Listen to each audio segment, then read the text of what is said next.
Ten Best Picks presents the top 10 best camera for photography. Starting at number 10. Canon EOS 6D Mark II. The Canon EOS 6D Mark II is the company's latest full-frame DSLR aimed at advanced amateurs and enthusiasts, and even professionals looking for a second Canon DSLR body. Its all-new 26-megapixel sensor has dual-pixel technology for accurate autofocus during live-view shooting, and it gains the same 45-point autofocus system from the crop sensor EOS 80D for viewfinder shooting. A fully articulating touchscreen, built-in Wi-Fi and GPS capability, and 6.5 FPS burst shooting round out the package. The Mark II is a slightly beefier EOS 80D. That means that while it's a little plasticky, it feels solid in the hand. It's pleasantly lighter than the 5D Mark IV, and Canon's claims of weather sealing appear to have some merit. With robust protectors over its ports and a gasket around the battery door. Thanks largely to its touchscreen and dual-pixel tech, the Mark II handles very well in live view mode. Being bigger, it's less comfortable to hold at arm's length, but the articulating touchscreen makes it easy to shoot from the hip. For more information and price, check out the product links in description underneath the video. At number 9. Nikon D7500 DX format. The Nikon D7500 is a mid-range APS-C DSLR that both sits below and borrows a lot from Nikon's APS-C flagship D500, including its 29-megapixel sensor, the high-res metering sensor, and very probably its image processor. In a lot of ways, it's like a mini D500, which in and of itself is like a mini D5. The D7500 gets a 2 FPS bump over its predecessor and can shoot 8 FPS for an impressive 100 plus JPEGs. That's not quite as fast as the D500's 10 FPS burst, but it's still serious firepower for enthusiasts and serious photographers alike. Its AF system remains the same, a reliable 51-point module that works well, but the new metering sensor should mean better 3D tracking. If you haven't guessed by now, this is a great camera for fast-action photography. The internal structure of the D7500's body has been redesigned compared to the D7200, but the result is a camera similar in size, weight, and button layout to its predecessor. Still, the redesign managed to shave 1.2 ounces off the total package and adds improved weather sealing. The D7500 has a magnification of 0.94x and 100% coverage. The camera uses a battery that is backward compatible and offers 950 shots per charge according to SIPA ratings. The tilting touchscreen is fluid and responsive and can be used in menus, playback, and during live view shooting. Number 8 of my list. Nikon D3500 with AF-P. The Nikon D3500 is the latest in Nikon's D3000 series, and it's a 24-megapixel entry-level DSLR with an APS-C CMOS sensor that is cheaper, lighter, and has a longer battery life than its predecessor. It was designed with the new photographer in mind and features a guide mode that will essentially teach you how to shoot in various situations. It can be admittedly hard to get excited about entry-level DSLRs when you're a novice photographer. They're bulky compared to mirrorless cameras and can be somewhat limiting in some respects, but for beginners, the Nikon D3500 is a great place to start. The D3500 is so compact and lightweight that after a full day of shooting, it has a body that feels like it could easily get dinged up if you aren't careful. Of course, the benefit is that it's lightweight, so it makes it easy to take everywhere for your shoots. The D3500's guide mode puts it into an easy-to-use space in the market. This mode makes it easy to tell the camera what kind of scene you are trying to capture and essentially teaches you the basics of photography, such as shutter speed, aperture, and exposure compensation along the way. This is a camera that a brand new photographer can pick up and start making decent pictures without a steep learning curve. Coming at number 7. Canon EOS 90D. The Canon EOS 90D is a mid-range DSLR that replaces the 3.5-year-old 80D model. It gains a new higher resolution sensor with excellent RAW image quality and offers competitive live view AF as well as 4K video capture all in a familiar package. The 90D uses a newly designed 32.5 megapixel APS-C CMOS sensor. The sensor has a native ISO range of 125,600, which can be boosted to a maximum sensitivity of 51,200 if you desire.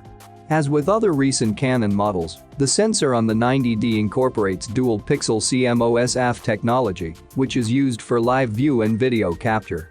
Unlike other cameras that use on-sensor phase detection, active dual pixels on the 90D are used for gathering focus data from both the left and right directions, which means there's no risk of striping or banding. The 90D's dual pixels cover 88% of the sensor's width and nearly all of its height. In auto area mode, the camera will select from up to 143 points, but in single point mode, there are over 5,000 points to choose from. While it doesn't have the 30 fps RAW burst mode, the 90D is still a quick camera. If you use the optical viewfinder, you'll get 10 fps of shooting with autofocus, which you can boost to 11 fps with focus locked. If you prefer shooting in live view, you'll get 7 fps burst shooting with autofocus and the full mechanical shutter. The 90D is also capable of capturing UHD 4K video at 30p, though there's number 24p support even in full HD modes. At number 6, Canon EOS REBEL SL3. The Canon EOS REBEL SL3 is not Canon's cheapest DSLR, but it's the cheapest and best that we recommend investing in for beginning photographers. Beginners and new DSLR users don't need the latest tech, they just need an affordable, effective camera that's easy to use and delivers the goods, and Canon has pretty much got that nailed. Canon has pitched the EOS REBEL SL3 as the world's lightest DSLR with a movable screen. There are mirrorless cameras smaller than this one, to be sure, but as far as DSLRs go, Canon is quite correct. The brand is going for the entry-level market, with a combination of point-and-shoot simplicity, a guided UI to walk new users through the basics of photography, and a creative assist mode for more adventurous photography effects. Underlying all this is all the manual control you'd expect in a DSLR, so that when you're ready to move on to more manual techniques, the REBEL SL3 can stay right with you. Inside is a 24.1 megapixel APS-C sensor of a type that is in a lot of Canon cameras. Here, the camera is matched up with Canon's latest Digi8 processor, which gives the new camera a better image quality at high ISO settings than the older EOS REBEL SL2, more advanced live view autofocus and 4K video, for the first time in a DSLR at this price. The live view autofocus is much more sophisticated as well. It uses Canon's own dual-pixel sensor technology, which splits each photo side on the sensor in two, in order to check distance using the same phase detection autofocus principle used by DSLRs. It's faster than the conventional contrast AF used by many sensors in live view. For more information and price, check out the product links and description underneath the video. Halfway of my listed number 5.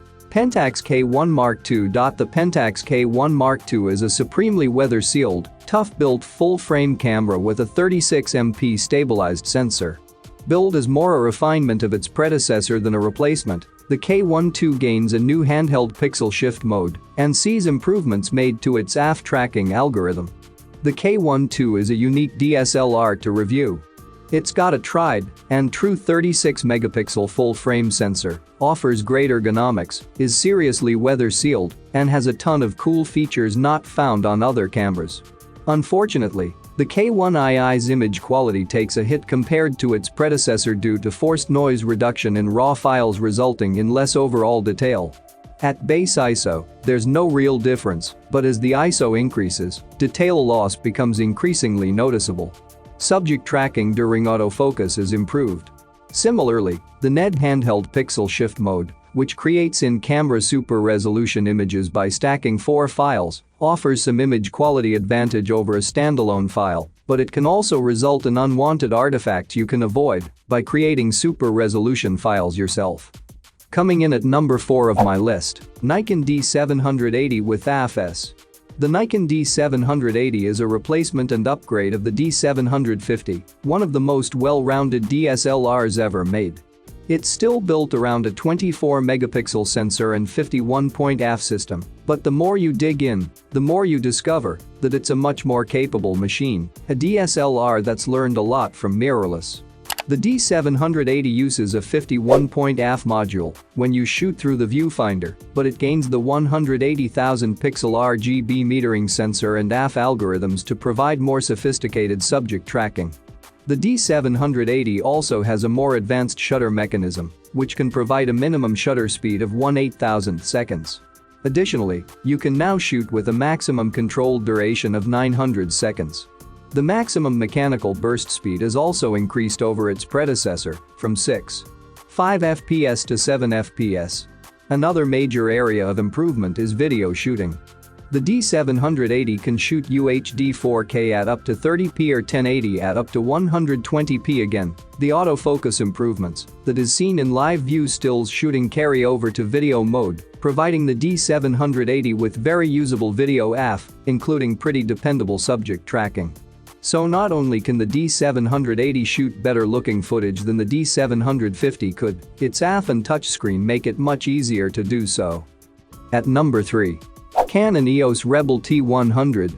At the dawn of the year 2018, Canon decided to enrich its entry-level reflex collection with a new model, the REBEL T100, created specifically for those who, still inexperienced, strive for learning, and for those who need a simple, basic, and inexpensive device.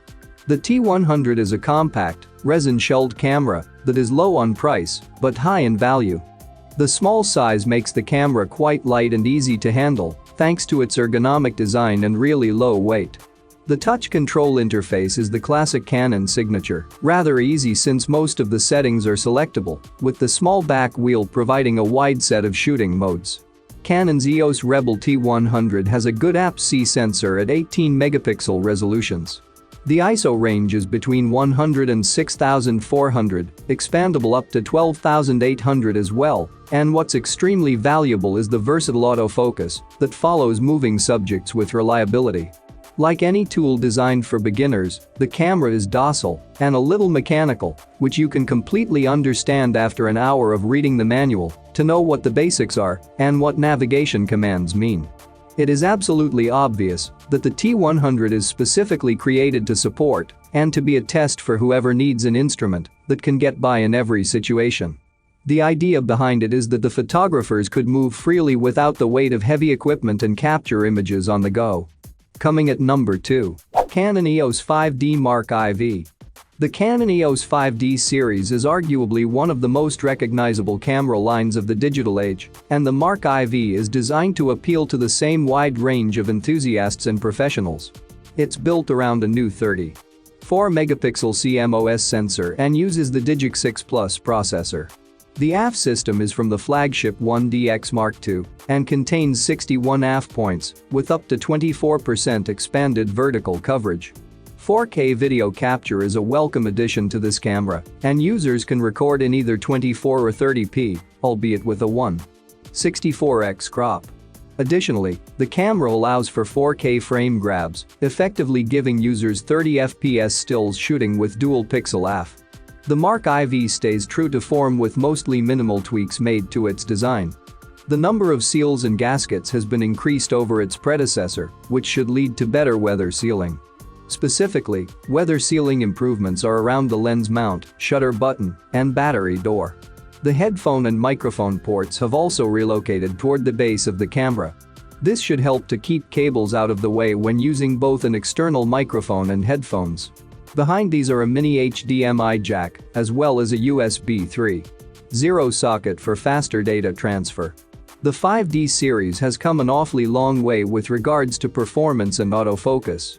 When the original 5D came out, it had 9 AF points, while the existing 1D series cameras had a total of 45 points. With the current AF system and 7 fps burst shooting, the Mark IV is easily capable of being a photographer's only camera, as long as you don't need the insane burst rate or buffer of the 1DX Mark II. And number 1. Nikon D850.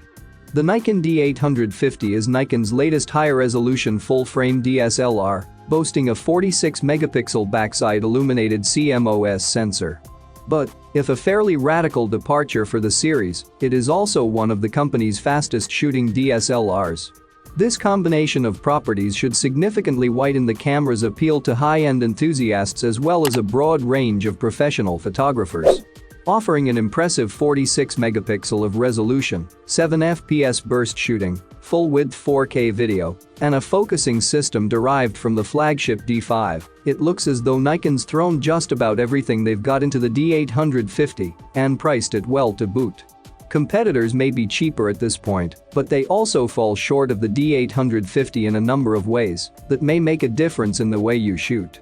The D850 not only has some big shoes to fill thanks to the performance of past models, but also some strong competitors. The JPEG engine has been improved, with the D850 taking better advantage of the sheer amount of raw detail at its disposal.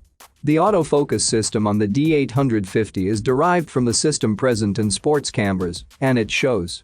It can't quite match the outright subject tracking capability of some, but it's still an incredible improvement over its predecessor and a marked step above its direct peers during burst shooting. For more information and price, check out the product links in description underneath the video. Thank you for watching this video. Please subscribe my channel, share this video and hit the like button.